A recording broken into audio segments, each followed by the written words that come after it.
now on the big show.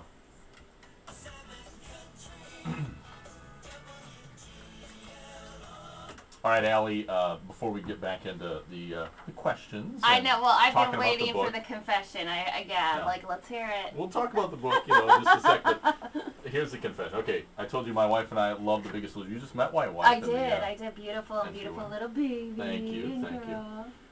We sometimes watch The Biggest Loser Oh, I know what you're gonna say. while eating unhealthy. Yes. Everybody tells me that. They're Ice like, oh, I cream. watched The Biggest Loser eating ice cream. And I'm like, oh, Ding great. Oh, you do too. Everybody Potato does. chips.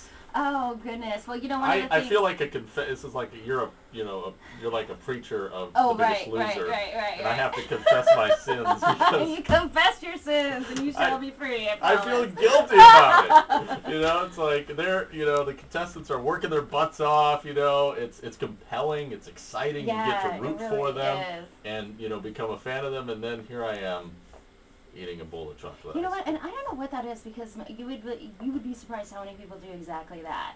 And it's after dinner time, and so it's just like, what is going on here? Maybe bake some like popcorn or something if you need to have a snack. Maybe the question I should ask is, what would be a healthy alternative? You know what I love? I mean, anything with fruit. What you want to keep in mind, unless you're going to be doing after The Biggest Loser, doing some type of really strenuous physical activity, you want to kind of keep your calories to a minimum.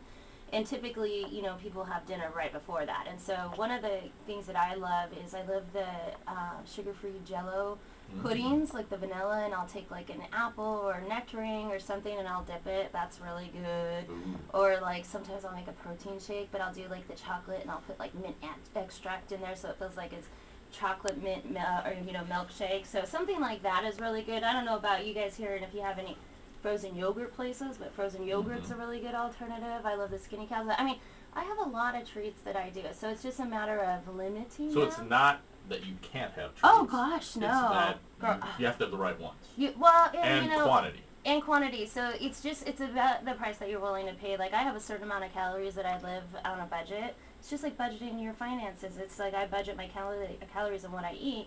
And I like to eat, so I like to get as much as I can out of my calories. It's like more bang for the buck. Here I come. Allie Vincent, live in studio. She's Biggest Loser, Season 5 winner. How does it feel, not only to be a winner, but also the first female winner? It definitely is amazing, and my mom calls me the Chuck Yeager of The Biggest Loser because I broke that barrier of women thinking that they couldn't do it. And in my season, had a female not won, which I happened to do, but they were going to, it was this big thing. America was tired of seeing the same age bracket guy win, and the show was going to make it a female winner and a male winner, if someone didn't win in season 5. And I just kind of heard that and I ran with it. I used it as fuel and energy to just kind of get me inspired to create what felt like impossible. When it can be done now. Well, absolutely. It's like the whole 4-minute mile. And everybody was like, oh, you can't run a mile in 4 minutes until someone did. And then everybody did. Yeah, a woman can't win The Biggest Loser. No. Guys. And then it was women from here on out until this past season, and they were all in pink. Dun, dun, dun.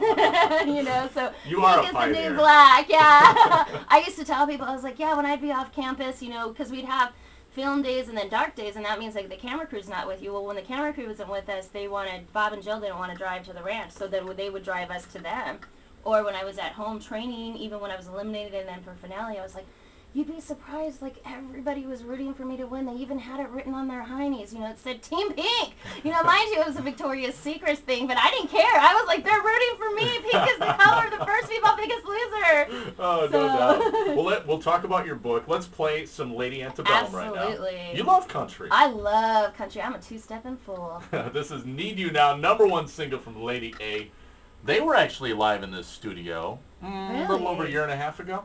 Right on. Pretty cool. 9:29. Allie Vincent live in studio. WGLR.